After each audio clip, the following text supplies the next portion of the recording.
انسانیت سیکھنا ہو تو آؤ انسانیت کا ایک واقعہ میں تمہیں بتاؤں کہ ایسی انسانیت دنیا کی کسی مذہب کے اندر نہیں ملے گی۔ نبی اکرم جناب محمد رسول اللہ صلی اللہ علیہ وسلم کے زمانے میں ایک عورت آتی ہے، جنگلوں میں بکریاں چرا رہی تھی، اور وہیں پر کسی بکریاں چرانے والے چرواہے کے ساتھ اس کا معاشقہ ہو جاتا ہے، آنکھیں لڑتی ہیں، اور کسی پہاڑی کے کنارے جا کر جنگل ہی میں اس چرواہے میں بکریاں چرانے والے اور بکریاں چرانے والی اس عورت دونوں میں معاشقہ ہو جاتا ہے، اور پہاڑی کے کنارے جا کر ان دونوں سے زنا ہو جاتا ہے۔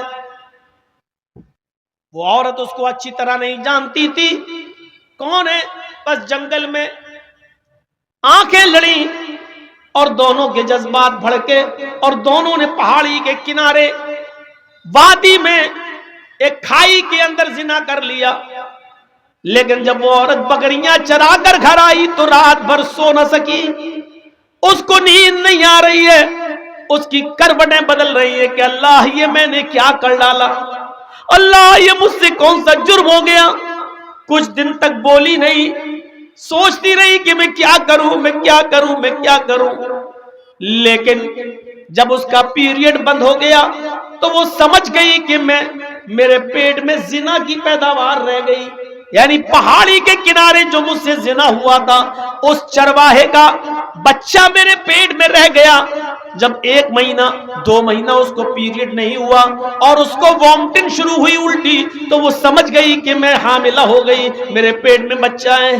لیکن اللہ کا خوف اس عورت کو کھایا جا رہا تھا، اللہ کا ڈر اس عورت کو کھایا جا رہا تھا۔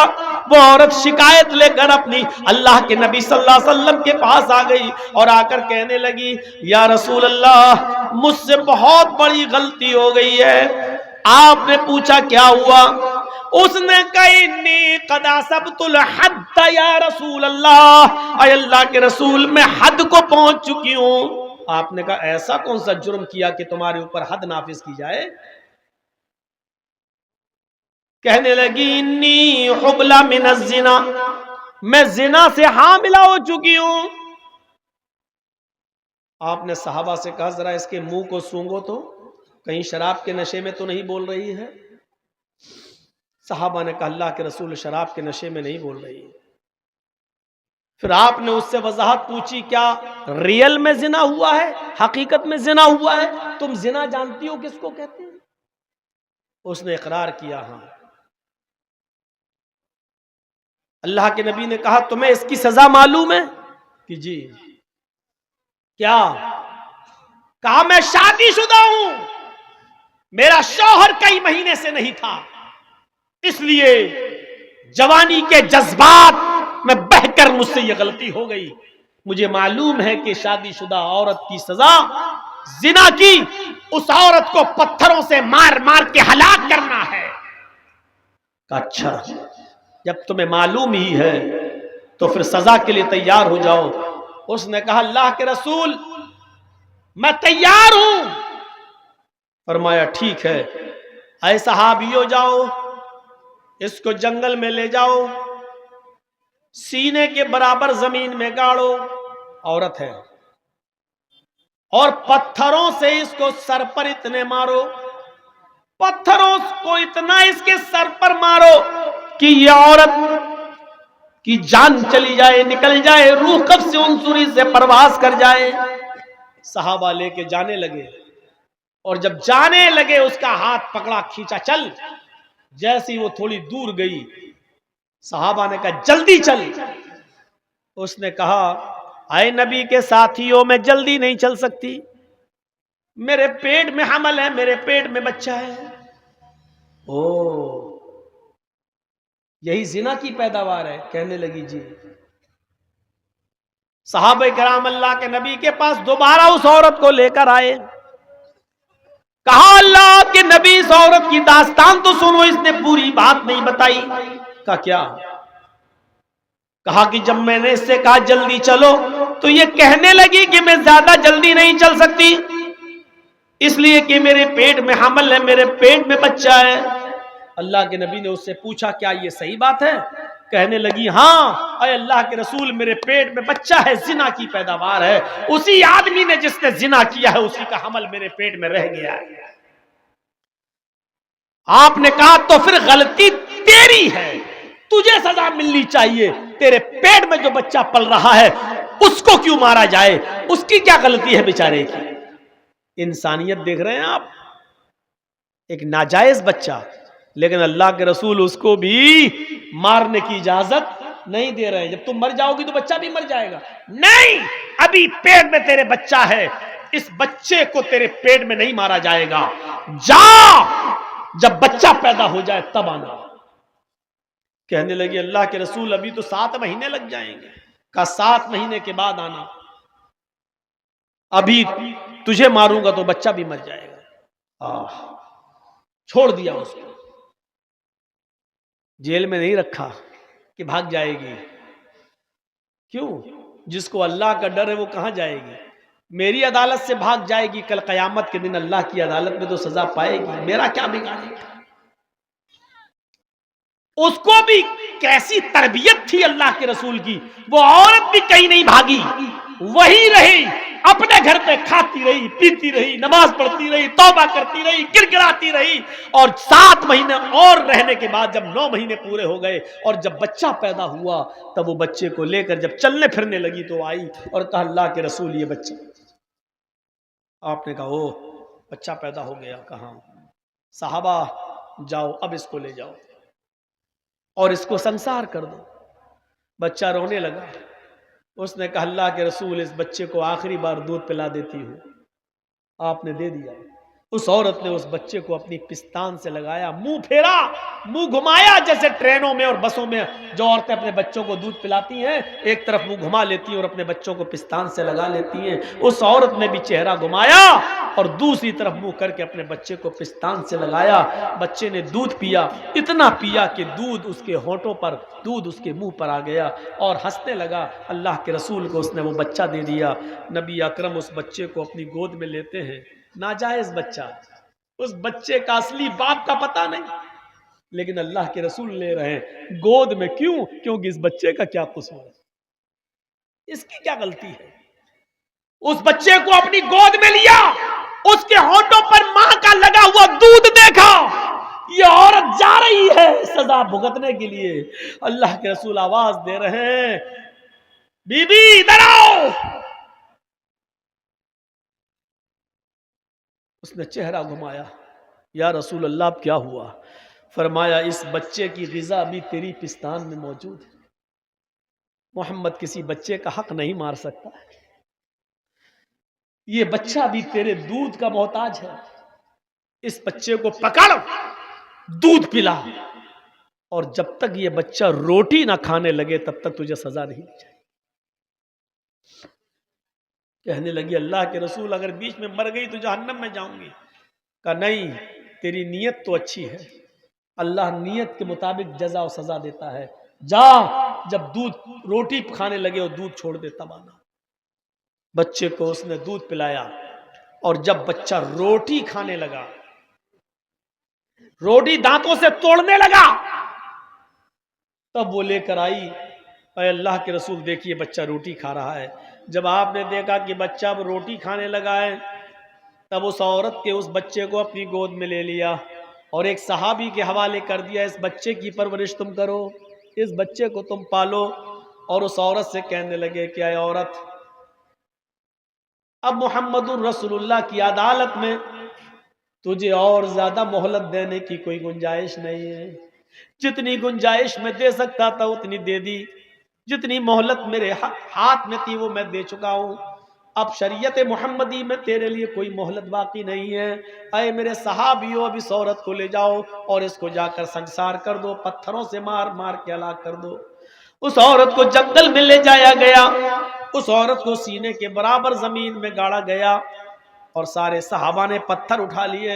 پہلا پتھر خالد ابن ولید نے اس عورت کے سر پہ مارا، اس کا سر پہلے ہی پتھر میں پھٹ گیا اس کے خون کا پھوارہ نکلا اور خون کی چھینٹیں خالد ابن ولید کے کپڑوں پہ آئیں. خالد ابن ولید نے دیکھا کہ اس کے خون نے میرے کپڑے خراب کر دیے تو اس کو گالی دے دی, کم بخت تیرا ستیہ ناش جائے, ملعون زانیہ بدچلن, تیرے خون نے میرے کپڑے ناپاک کر دیے ہیں, تیرے خون نے میرے کپڑے گندے کر دیے ہیں. یہ الفاظ صحابہ نے سن لیے اور اللہ کے رسول کو بتائے. عورت تو اس دنیا سے چلی گئی, عورت تو اس دنیا سے رخصت ہو گئی, پتھر کھا کھا کر اس نے تو اپنی جان دے دی. لیکن اللہ کے رسول صلی اللہ علیہ وسلم کو اتنا برا لگا کہ خالد ابن ولید نے یہ جملے کیوں بولے.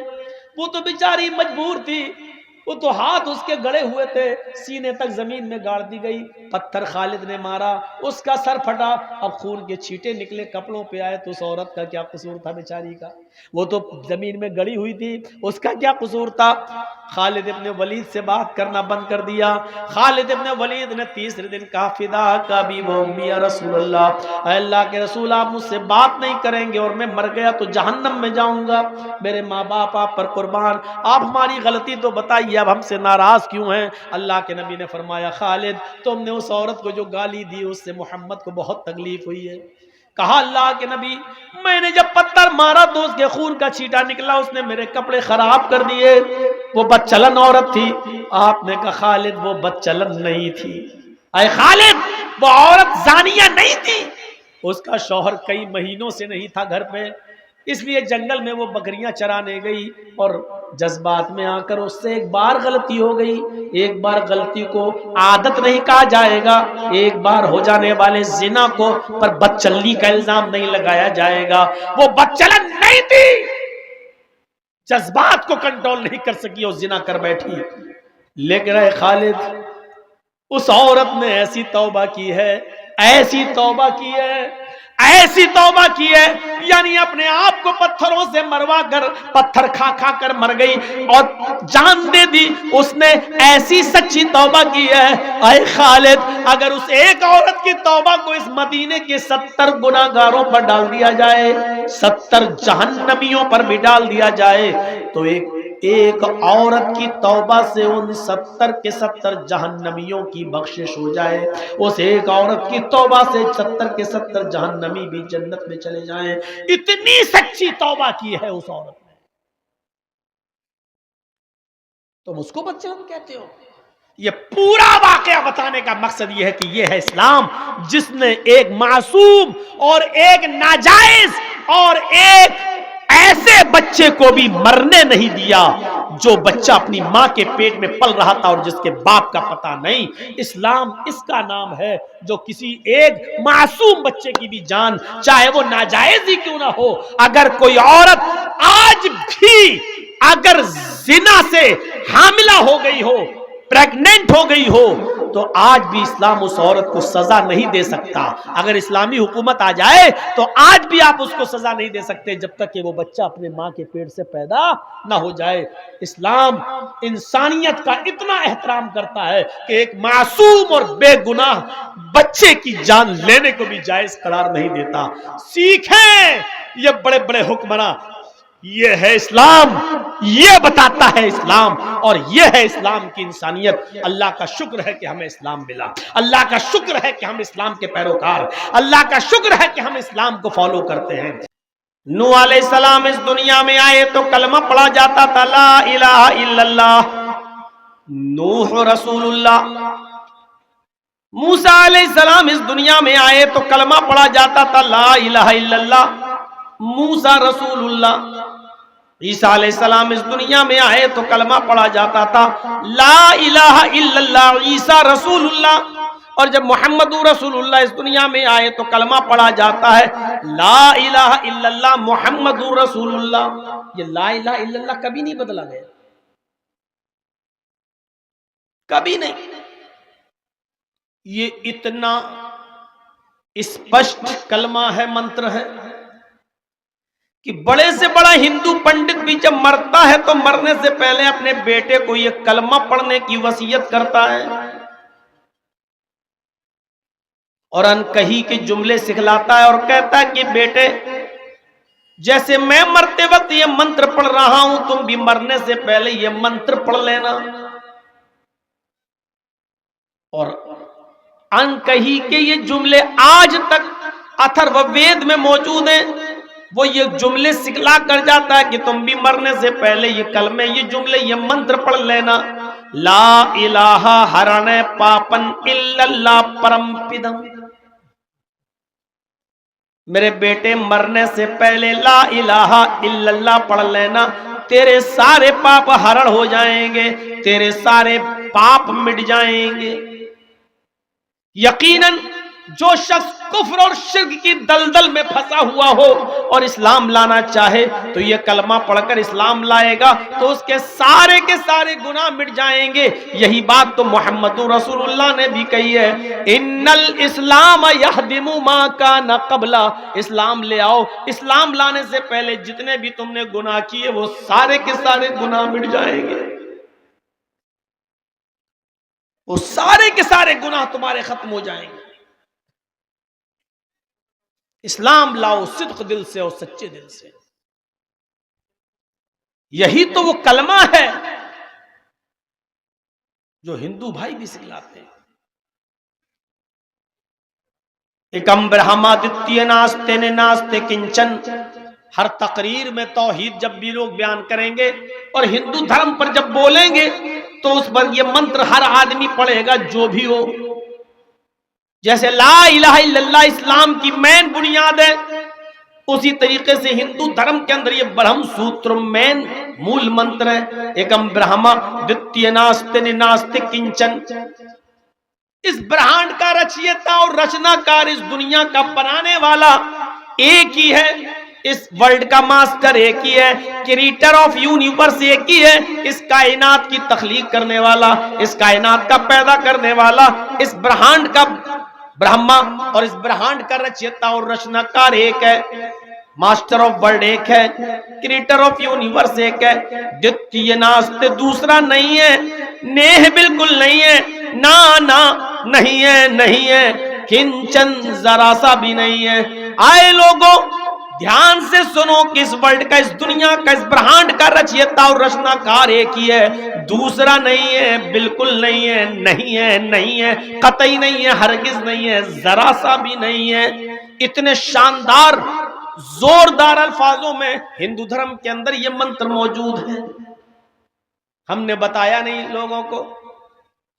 آئے 33 کروڑ دیوی دیوتاؤں کی پوجا کرنے والوں، تمہارا دھرم تو یہ کہہ رہا ہے، تمہارا مول منتر تو یہ کہہ رہا ہے کہ اس برہانڈ کا رچیتا اور رچنا کار ایک ہے. ہم نے بتایا نہیں، یہ ہماری غلطی ہے، ہم مسلمانوں کی غلطی ہے کہ ہم نے یہ بتایا نہیں، اور تم غلطی سے یہ سمجھ بیٹھے ہو کہ ہم محمد رسول اللہ کے دین کو فالو کر رہے ہیں. ارے محمد رسول اللہ کو تم آخری نبی مانتے ہیں، ورنہ یہ دین تو آدم سے لے کر محمد رسول اللہ تک جتنے بھی نبی آئے سب کا یہی دین تھا.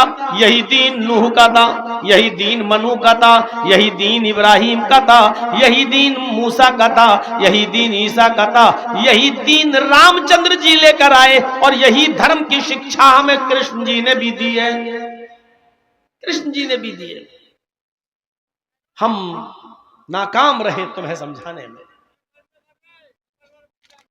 25 سالیں تو تقریباً ہمیں ہو گئیں بتاتے بتاتے، لیکن آج تک ہم ناکام رہے، اپنے ہندو بھائیوں کو نہیں بتا پائے کہ یہ دین تمہارا بھی ہے، یہ دھرم تمہارا بھی ہے.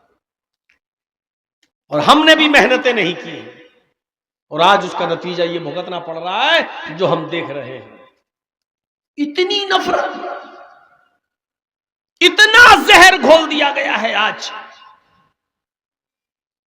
کہ اب غیر مسلموں کے ہاں جو بچے پیدا ہو رہے ہیں وہ آگے چل کر جب بڑے ہوں گے تو ان کے دلوں سے، ان کے ذہنوں سے کبھی ہماری نفرت نہیں نکل سکتی ہے، کیونکہ بچپن میں جو سکھایا جاتا ہے وہ بڑھاپے تک نقش ہو جاتا ہے، کبھی مٹتا نہیں.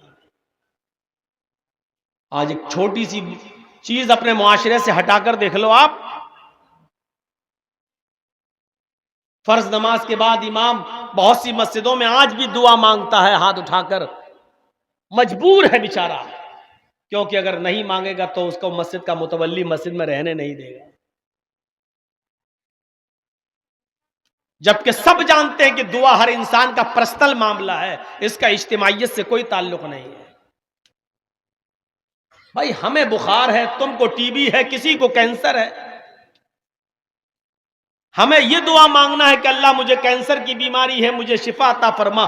آپ کو یہ دعا کرنا ہے کہ اللہ مجھے ٹی بی کی بیماری ہے، تو مجھے شفا عطا فرما۔ کسی کو دعا کرنا ہے کہ اللہ میری بیٹی کا رشتہ نہیں آتا، دیندار رشتہ عطا فرما۔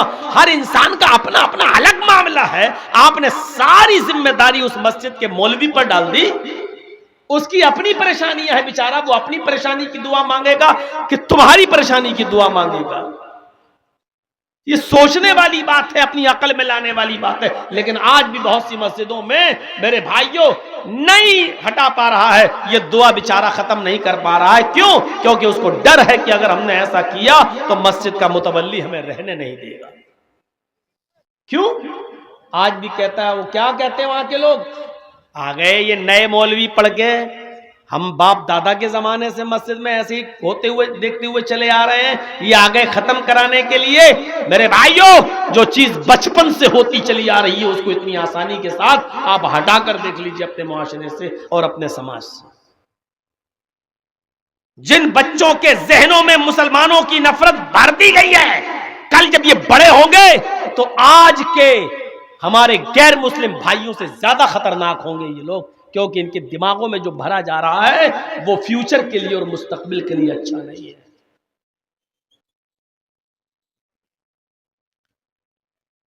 بتانے کی ضرورت ہے کہ یہ اسلام کیا ہے، بتانے کی ضرورت ہے کہ اسلام تمہارا بھی مذہب ہے، یہ اسلام تمہارا بھی دھرم ہے۔ کون سی ایسی چیز ہے جو مسلمان کرتا ہے اور تمہارے ہاں نہیں کی جاتی ہے؟ کیا یہ کلمہ ہم پڑھتے ہیں لا الہ الا اللہ، کیا آپ کیا نہیں پڑھا جاتا ہے؟ آپ کے یہاں پر بھی پڑھا جاتا ہے یہ کلمہ۔ کوئی لا الہ ہرنے پاپن الا اللہ پرم پدم کہتا ہے، تو کوئی یکم برہما دتیہ ناستے نناستے کنچن کہتا ہے۔ اس کے بعد دوسرا جز جو اس کلمے کا ہے، وَأَشْهَدُ أَنَّ مُحَمَّدًا عَبْدُهُ وَرَسُولُهُ، یا وَأَشْهَدُ أَنَّ مُحَمَّدًا رَسُولُ اللَّهِ، یا لا الہ الا اللہ محمد رسول اللہ، محمد اللہ کے رسول ہیں۔ تو کیا جس رسول کو ہم اپنا پیغمبر مانتے ہیں، کیا وہ تمہاری کتابوں میں اس کا نام نہیں آیا؟ کیا اس کا ذکر موجود نہیں ہے؟ لڑائی کی وجہ کیا ہے یہ ہم سمجھ نہیں پا رہے ہیں۔ محمد نام ہم لیتے ہیں تو یہ تمہاری کتابوں میں، محمد تمہاری کتابوں میں، احمد تمہاری کتابوں میں، نراشنس تمہاری کتابوں میں، کلکی اوتار تمہاری کتابوں میں۔ پھر نفرت کس بات کی؟ محمد نام کہاں آیا؟